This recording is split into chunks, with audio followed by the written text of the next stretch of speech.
एक कथा का श्रवण करा रही हूँ, जो सुनने मात्र से आपके जीवन में सुख, संपत्ति और धन की वर्षा होगी। तो चलिए कथा को प्रारंभ करते हैं। एक बार की बात है, जब माता पार्वती और भगवान शिव कैलाश पर्वत पर बैठे हुए थे। तब भगवान शिव माता पार्वती को कहते हैं कि पृथ्वी लोक पर कोई भी मानव अपने जीवन में कभी हार नहीं मानोगे। अगर आप यह कहानी सुन रहे हैं तो पूरा सुनिए। इस कथा को आधा अधूरा छोड़कर जाने की गलती मत करिएगा, क्योंकि इस पवित्र कथा को पूरा सुनने से मनचाहा फल की प्राप्ति होगी। इसलिए इस कथा को पूरा सुने। आप शिव भक्त हैं तो भोलेनाथ का अनादर ना करें, तो एक दिन प्रकृति उसे वह सब कुछ देगी जो वह चाहता हो। इसलिए यह दो सीखें मानव को याद रखनी चाहिए। कर्मशीलता करते रहो और एक दिन प्रकृति तुम्हें उस कर्म के फल का आनंद देगी। तब माता पार्वती कहती है, कृपया मुझे फिर से समझाएं। तब भगवान शिव कहते हैं कि मैं आपको एक कहानी के माध्यम से बता रहा हूँ, इसे ध्यान से सुने। एक बार की बात है, एक गांव में एक बहुत ही उदार, दयालु संत रहते थे। एक दिन उसके पास एक बहुत ही लाचार और दुखी व्यक्ति आया और बोला, हे गुरुदेव, मैं अपने जीवन से बहुत ही दुखी हूँ। मैं चाहता हूँ कि मेरा परिवार खुश रहे, पर मैं उनके लिए कुछ अच्छा करने में असमर्थ हूँ। मैं उन्हें 2 वक्त का खाना तक नहीं खिला सकता, और ना ही मैं अपनी इच्छा के लिए कुछ कर पा रहा हूँ। कभी कभी मेरे मन में ऐसे ख्याल आते हैं कि मैं खुद को खत्म कर दूं। हे गुरुदेव, आप इतनी भगवान शिव की साधना करते हैं, इतनी तपस्या करते हैं, क्या आप मुझे ऐसा कोई मार्ग दिखा सकते हैं? एक बार की बात है, एक गांव में एक बहुत ही उदार, दयालु संत रहते थे। एक दिन उसके पास एक बहुत ही लाचार और दुखी व्यक्ति आया और बोला, हे गुरुदेव, मैं अपने जीवन से बहुत ही दुखी हूँ। मैं चाहता हूँ कि मेरा परिवार खुश रहे। मैं चाहता हूँ कि मेरा परिवार खुश रहे, पर मैं उनके लिए कुछ अच्छा करने में असमर्थ हूँ। मैं उन्हें 2 वक्त का खाना तक नहीं खिला सकता, और ना ही मैं अपनी इच्छा के लिए कुछ कर पा रहा हूँ। कभी कभी मेरे मन में ऐसे ख्याल आते हैं कि मैं खुद को खत्म कर दूं। हे गुरुदेव, आप इतनी भगवान शिव की साधना करते हैं, इतनी तपस्या करते हैं, क्या आप मुझे ऐसा कोई मार्ग दिखा सकते हैं? क्योंकि मेरा बहुत बुरा समय चल रहा है। मैं बहुत ज्यादा संकट में हूँ। 2 वक्त की रोटी का भी इंतजाम करना मेरे लिए बहुत ही मुश्किल हो गया है। और अब आप ही बताइए, गुरुदेव की ऐसे समय में मैं जिंदा रहूं तो कैसे रहूं, और कैसे अपना परिवार चलाऊं, कैसे उन्हें खुश रखूं, और मैं अपनी कठिनाइयों से बाहर निकल सकूं। हे गुरुदेव, कृपया करके मुझे कोई साधारण सा तरीका बताने की कृपया करें, ताकि मैं आसानी से समझ सकूं। क्योंकि गुरुदेव, मैं पढ़ा लिखा नहीं हूँ। अगर आप बड़ी बड़ी बातें करेंगे तो मुझे समझ में नहीं आएगा। इसे सुनकर वह संत मुस्कुराते हुए कहते हैं कि क्या तुम मेरा एक काम कर सकते हो? यह सुनकर उस व्यक्ति ने कहा कि बिल्कुल गुरुदेव, आप मुझे बताइए कि क्या काम करना है। तभी वह संत सामने की ओर इशारा करते हुए कहते हैं कि उस ऊंची पहाड़ी पर एक कुटिया है, और उस कुटिया के पास चींटियों का एक घर है, जहां हजारों चींटियां रहती हैं, और वह चींटियां उस कुटिया की जमीन को खराब कर देती, उस मिट्टी की उपजाऊ शक्ति को खत्म कर देती, जिसके कारण वहां पर कोई भी पेड़, पौधे या कोई भी घास पनप नहीं पाती। तुम मेरा यह काम करो, उसके बाद मैं तुम्हें तुम्हारे सवालों का जवाब दूंगा। तुम्हें 7 दिन तक रोज उस पहाड़ी पर जाना है, और उन चींटियों के घर को तोड़ कर तहस नहस कर देना। कुटिया के आसपास जब भी तुम्हें कोई चींटियों का घर दिखे तो उसे वहीं पर तोड़ देना। लेकिन याद रखना कि घर को तोड़ने में कोई भी चींटी मरनी नहीं चाहिए। वह युवक पूरी तरह से समझ गया। वह युवक वहां से चला गया। शायद उसे समझ में नहीं आया था कि वह संत ऐसा क्यों कह रहे थे। ये तो उन चींटियों पर अन्याय होगा, उनका घर तोड़ना और उन्हें नुकसान पहुंचाना। आखिर कौन संत ऐसा करता है? लेकिन फिर भी उस संत की बात मानते हुए वह अगले दिन से ही पहाड़ी पर जाना शुरू कर देता है। जब वह पहले दिन पहाड़ी पर पहुंचता है तो देखता है कि बहुत सारी चींटियां अपना खाना जुटाने में लगी हुई हैं। सभी चींटियां एक लाइन में चल रही हैं और अनाज के छोटे छोटे कणों को उठा उठा कर अपने घर में जमा कर रही हैं। यह देखकर पहले तो उस युवक का मन कमजोर पड़ गया। उसने सोचा कि इतनी मेहनत करके वे अपना घर भर रही हैं, और मैं इनके घर को तबाह कर दूंगा तो इनको कितना बुरा लगेगा। लेकिन फिर उसे संत की बात याद आ जाती है, और वो उनके घर को तोड़ना शुरू कर देता है। चींटियों में हाहाकार मच गया। चींटियां इधर उधर भागने लगी। अभी तक जो चींटियां कतार में चल रही थीं, वह अब बिखर चुकी थीं और इधर उधर अपनी जान बचाने के लिए भाग रही थीं। थोड़ी ही देर में घर टूट गया और सारी चींटियां इधर उधर छुपने के लिए भाग चुकी थीं। यह करने के बाद वह युवक दुखी मन से वापस अपने घर को लौट गया। उसका मन बहुत परेशान और दुखी था। फिर रात में वह अपने बिस्तर पर लेटे लेटे सोचने लगा कि अब तो उन चींटियों का घर तबाह हो चुका है। अब उसको वहां वापस जाने से क्या फर्क पड़ेगा, क्योंकि चींटियों का घर तोड़कर तहस नहस करने के लिए संत ने कहा था, जो मैंने कर दिया है। लेकिन फिर उसने सोचा और अगले दिन फिर वहां जाने का निश्चय किया और अगले दिन सुबह उठकर वहां पहुंच गया। उसने उसी जगह पर पहुंचकर देखा कि चींटियों ने फिर से अपना घर वहीं बना लिया था और अब वह फिर से अपने घर के लिए सामान इकट्ठा करने में जुटी हुई थी। उस आदमी को देखकर लगा कि ये चींटियां कितनी मूर्ख हैं। इनको पता है कि कल ही इनका घर इसी जगह पर तबाह किया गया था और फिर उसी जगह पर इन्होंने अपना नया घर बना लिया। यह सोचकर वो आदमी हंसने लगा, लेकिन फिर से संत की बात याद करते हुए उसने उन चींटियों का घर फिर से तबाह करना शुरू कर दिया। फिर से उन चींटियों में हलचल मच गई और थोड़ी देर में वह चींटियां इधर उधर अपनी जान बचाने के लिए भागने लगीं। कुछ ही देर में उनका घर फिर से नष्ट हो गया और अब वह युवक थोड़ा संतुष्ट महसूस कर रहा था। इस बार मैंने उस घर को बिल्कुल अच्छी तरह से बर्बाद कर दिया है। अब तो यहाँ चींटियां अपना घर बना ही नहीं सकती। इसलिए जाने से पहले उसने उस घर पर ठंडा पानी डाल दिया ताकि चींटियां वहां अपना घर न बना सकें। और इस तरह अपना कार्य पूरा करके वह युवक फिर से अपने घर लौट आया। उस रात सोते समय वो फिर से उसी विचार में पड़ गया कि क्या संत ऐसा कराकर सही कर रहे हैं? क्या किसी का घर तबाह करना किसी संत को शोभा देता है? क्या होगा अगर वह संत सिद्ध पुरुष हो ही ना? क्या होगा अगर वह मुझे बेवकूफ बना रहे हो? लेकिन फिर उसने निश्चय किया कि मैं अपने काम को पहले पूरा कर लेता हूँ और उसके बाद ही पता चलेगा कि वह संत मुझसे ऐसा क्यों करवा रहे हैं। और यही सोचकर वो रात में सो जाता। अगले दिन सुबह उठकर फिर से उसी पहाड़ी की ओर निकल जाता। पहाड़ी पर फिर वो उसी जगह पर पहुंचता है जहां पर उसने चींटियों के घर को तबाह किया था और उसे यह देखकर खुश हो जाता है कि वहां पर कोई भी घर नहीं था। सारी चींटियां वहां से भाग चुकी थीं। अब उसने समझा कि मुझे रोज यहाँ जाने की आवश्यकता नहीं है, क्योंकि चींटियों ने तो अपना घर बदल लिया है और संत ने मुझे 7 दिन के लिए बोला था।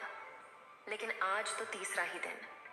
अब बाकी के 4 दिन वापस आने की क्या जरूरत नहीं है। और इसी सोच में उसने निर्णय किया कि अब वह सीधे संत के पास जाएगा और उन्हें सभी बातें बता देगा। जब वह वापस उस पहाड़ी से संत की ओर बढ़ने लगा, तब उसकी नजर एक और घर पर पड़ी जो कि चींटियों ने ही बनाया था। और अब वह चींटियां नए घर में बस गई थीं। यह नया घर उनके पुराने घर से थोड़ी ही दूरी पर था और जब उसकी नजर उस घर पर पड़ी तो उसने सोचा कि शायद गुरुदेव को पता था कि यह अपना घर यहाँ से बदल कर किसी दूसरी जगह पर बना लेंगे, इसीलिए उन्होंने मुझे 7 दिन आने के लिए कहा। और ये विचार करके वो उनका नया घर भी तोड़ने के लिए पहुंच जाता। जब वह वहां पहुंचता है तो देखता है कि चींटियां उसी तरह अपने कार्य में लगी हुई थी। वो अपने लिए खाना इकट्ठा कर रही थी और अपने घर में जमा करती जा रही। और उनका टूटा हुआ जो पुराना घर था, वहां अनाज के कुछ कण थे, तो चींटियां वहां से भी अनाज इकट्ठा करके वापस अपने नए घर में ला रही थी। अब यहाँ पर फिर से उस युवक का मन थोड़ा कमजोर पड़ गया, क्योंकि वह खुद भी कमजोर था, खुद भी वक्त का मारा हुआ था। इसलिए उसके मन में उन चींटियों के प्रति दया का भाव उत्पन्न हो रहा था। उनके ऊपर उसे दया आ रही थी। वह चाहता था कि चींटियों की वह मदद करे, लेकिन वह उल्टा उनको नुकसान पहुंचा रहा था। उसने संत की बात को याद करते हुए उसने फिर से उस घर को तोड़ने का निश्चय किया और उसने इस बार बड़ी ही सावधानी के साथ बिना किसी चींटी को कोई नुकसान पहुंचाए उसने घर तोड़ना शुरू कर दिया। उसे इस बार वक्त थोड़ा ज्यादा लगा, क्योंकि किसी भी चींटी को नुकसान न पहुंचाने की शर्त संत ने पहले रखी थी। इसीलिए उसको बड़ी सावधानी के साथ उन घर को तोड़ दिया और उस घर को तोड़ने के बाद वह इस बार पहले से भी ज्यादा दुखी था, क्योंकि उसने उनका नया घर भी तोड़ दिया। वो उन चींटियों को बसने ही नहीं दे रहा था और अब वो अपने आप को शैतान समझने लगा। लेकिन फिर भी उस संत की बात को मानते हुए वह अपने घर पर दुखी मन से वापस आ गया। रात में सोने से पहले एक बार उसने फिर से सोचा कि मैं कितना बड़ा शैतान हूँ, कितना बड़ा दानव हूँ। पुराना घर तो छोड़ो, उनका नया घर भी तोड़ दिया। मैं उन चींटियों को कहीं भी बसने ही नहीं दे रहा हूँ। वो चींटियाँ मेरे बारे में क्या सोचती होंगी, वो कितनी धुतकारती होगी। लेकिन फिर भी उसने अगले दिन जाने का निश्चय किया और अगले दिन सुबह सुबह वह फिर से वहां पहुंच गया। वह यह देखकर फिर से आश्चर्यचकित रह गया। इस बार चींटियों ने एक और नई जगह पर अपना घर बनाया। वह पहले से भी ज्यादा ऊर्जा के साथ काम कर रही थी और उन्होंने एक रात में ही पहले से भी बड़ा घर बना दिया। और अब वह फिर से अपना अनाज इकट्ठा करने में लगी हुई थी। यह देखकर वह आदमी सोचने लगा कि ये चींटियां किस मिट्टी की बनी। मैं इनको बार बार यहाँ से भगाने की कोशिश कर रहा हूँ और ये यहीं पर अपना घर बना लेती है। क्या इनको पता नहीं है कि मैं इन्हें यहाँ पर कभी भी बसने नहीं दूंगा। बड़ी ताज्जुब की बात है कि ये चींटियां दिखने में इतनी छोटी हैं, लेकिन फिर भी यह मुझसे हार नहीं मान रही। और इस बार उसने गुस्से में उस घर को तोड़ना शुरू कर दिया। लेकिन इस बार तोड़ते समय उसके पैरों तले कुचलकर कुछ चींटियों की मौत हो गई। और कुचलने के बाद जब वह अपने अहंकार से बाहर आया तो उसने देखा कि गुस्से में उसने उन चींटियों को कितनी क्षति पहुंचा दी है। उसका मन पश्चाताप से भर गया और वह रोते हुए अपने घर की तरफ बढ़ गया। रात में सोते वक्त उसने सोचा कि मैं उन चींटियों पर बहुत अत्याचार कर रहा हूँ, अब उन पर ज्यादा अत्याचार मैं नहीं कर पाऊंगा। और यही सोचकर वह अगले दिन उन चींटियों के लिए अपने घर से थोड़ा आटा लेकर उसी पहाड़ी पर पहुंचा। आज उसके मन में उन चींटियों के प्रति श्रद्धा का भाव और दया का भाव उत्पन्न हुआ था। आज वह उनकी मदद करना चाहता था। और जब वह वहां पहुंचा तो चींटियां फिर से अपने नए घर को बनाने में जुटी हुई थीं। उसने बड़ी ही करुणा के साथ उन चींटियों को अपना लाया हुआ आटा खिलाया और अगले 3 दिनों तक वो ऐसा ही करता रहा। अब वह रोज सुबह जाता और उन चींटियों को अपने हाथों से आटा खिलाता। जैसे ही 7 दिन के बाद वो युवक उस संत के पास पहुंचता है और हाथ जोड़ कर बोलता है, हे गुरुदेव, मुझे माफ कर देना। मैंने उन चींटियों का घर तबाह करने की बहुत कोशिश की। मैंने उनका घर तबाह भी किया, एक बार नहीं बल्कि 4 बार। उसके बाद मैं हिम्मत नहीं कर पाया, उनके घर को तोड़ नहीं पाया। मैं समझ सकता हूँ कि मैंने आपका काम पूरा नहीं किया और इसके बदले आप मुझे वह तरीका भी नहीं बताएंगे जो मुझे मेरे बुरे समय से बाहर निकाल सकता है। लेकिन मुझे इसका कोई खेद नहीं। मुझे लगता है कि मैंने जो किया वह सही था, इसलिए मैं वापस जा रहा हूँ। कृपया मुझे मेरे घर जाने की अनुमति दीजिए। यह सुनकर वह संत मुस्कुराते हुए कहते हैं, ठीक है, चले जाना, पर पहले थोड़ा जलपान तो कर लो। ठहरो थोड़ी देर, फिर चले जाना। और इसके बाद संत उस युवक के लिए पानी लेकर आते हैं। पानी पिलाने के बाद संत उस युवक से पूछते हैं, तुम मुझे बताओ, तुमने उन छोटी चींटियों का घर तोड़कर तबाह क्यों नहीं किया? वह तो बहुत छोटी है और तुम इतने बड़े हो, फिर भी तुमने उन्हें तबाह नहीं किया। इस पर युवक ने कहा, हे गुरुदेव, मैंने उन छोटी चींटियों का घर तबाह कर दिया था और कई बार किया था। एक बार तो मैंने अपने गुस्से में उन चींटियों को हानि भी पहुंचा दी थी। लेकिन जिस दिन मैंने उनको हानि पहुंचाई, उसी दिन मुझे लगा कि मैं इनको क्यों हानि पहुंचा रहा हूँ, क्यों इनको इतनी तकलीफ दे रहा हूँ। और उसी दिन से मैंने उनको क्षति पहुंचाने की बजाय उनकी सहायता करनी शुरू कर दी। यह सुनकर संत ने कहा कि यही तो सीखने की बात है। एक छोटी चींटी हमें जीवन का संदेश देती है। मैंने तुम्हें उन चींटियों का घर तबाह करने के लिए नहीं भेजा था। मैंने तुम्हें इसलिए भेजा था ताकि तुम वहां कुछ सीख सको। तुम मुझे बता सकते हो कि तुमने वहां से क्या सीखा? जब उस युवक ने यह सुना, उसने पूरी कहानी सुनाई। पूरी कहानी सुनने के बाद वह संत मुस्कुराते हुए बोले, बेटे, पहली सीख जो उन चींटियों से मिली है वह यह थी कि तुमने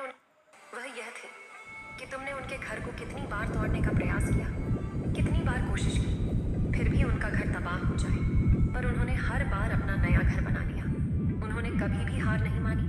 अगर उन्होंने हार मान ली होती तो वह चींटियां तो वे अपना नया घर नहीं बना पाती। और हम मनुष्य तभी टूट जाते हैं जब हम हार मान लेते हैं और फिर जीवन में प्रयास ही नहीं करते। और कुछ लोग तो अपनी जिंदगी को खत्म करने पर उतारू हो जाते हैं। लेकिन जानवरों में तुमने देखा होगा कि वह अपना जीवन स्वयं से कभी खत्म नहीं करती है। तुमने कभी नहीं सुना होगा कि किसी जानवर ने आत्महत्या कर ली, चाहे वह जानवर कितना ही भूखा क्यों ना हो, कितना ही दुखी क्यों ना हो, लेकिन वह अपने जीवन के लिए हमेशा संघर्ष करते रहते हैं। लेकिन दूसरी तरफ हम मनुष्य 1-2 बार हताश होने पर ही अपना जीवन खत्म कर लेते हैं। जीवन तो कर्मशीलता है। कर्म करने का नाम है जीवन, और मृत्यु आखिरी विराम है। इसलिए मृत्यु से पहले कर्म करना कभी मत छोड़ना, क्योंकि मृत्यु के बाद तो तुम क्या ही कर पाओगे। तो उससे पहले कर्म करना क्यों छोड़ रहे हो? क्यों हार मान रहे हो? अगर तुम्हारा एक घर टूट गया है तो दूसरा घर बनाने का प्रयास करो। कोशिश करो, और कोशिश करने वालों की कभी हार नहीं होती। ये बात तुम उन छोटी चींटियों को देखकर समझ चुके हो। देखने में तुमसे कितनी छोटी है वो चींटियां, और तुम इतने बड़े हो, लेकिन उनका मन तुम्हारे मन से इतना बड़ा है कि इतनी बार घर टूटने पर भी उन्हें चींटियों ने कभी हार नहीं मानी थी। दूसरी सीख यह थी कि जब भी हमारे ऊपर बुरा समय आता है, हमें लगता है कि यह समय कभी नहीं जाएगा, यह समय मेरे जीवन को बर्बाद कर देगा, मुझे कभी जीने नहीं देगा। और अपने इन विचारों से, जिनका कोई अस्तित्व नहीं है, वो सिर्फ विचार है, और वही विचार हमारे मन को दुखी कर देते हैं। इसीलिए हम प्रयास करना भी छोड़ देते हैं। लेकिन सोचो, हमें बार बार प्रकृति से नुकसान होता है, लेकिन हमें यह भी देखना चाहिए कि इसका अंत कब तक होगा। हम अगर बार बार नए प्रयासों का आदान प्रदान करते रहेंगे तो प्रकृति भी हमारा साथ देगी। एक दिन वह हमारे लिए दया से भर जाएगी और हमें सब कुछ देने को तैयार हो जाएगी, जिसका हमने कभी सोचा भी नहीं था। तुमने देखा है कि तुमने पहले वह चींटियों को हानि पहुंचाने के लिए क्या क्या किया, परंतु बाद में तुमने उन्हें खाना खिलाया और उनकी मदद की।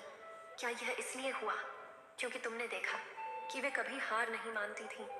इसी तरह अगर तुम भी कभी हार नहीं मानोगे तो एक दिन प्रकृति भी तुम्हें वह सब कुछ देगी जो तुम चाहते हो। इसलिए भगवान शिव कहते हैं, कभी हार नहीं मानो, सिर्फ कर्म करते रहो, बस करते रहो। इतना कहकर भगवान शिव इस कहानी का समापन करते हैं। एक बार कमेंट में लिख दे ओम नमः शिवाय। इस वीडियो को बोलते समय कोई त्रुटि हो तो मैं क्षमा चाहती हूँ। उम्मीद है आप सभी को ये वीडियो अच्छी लगी होगी।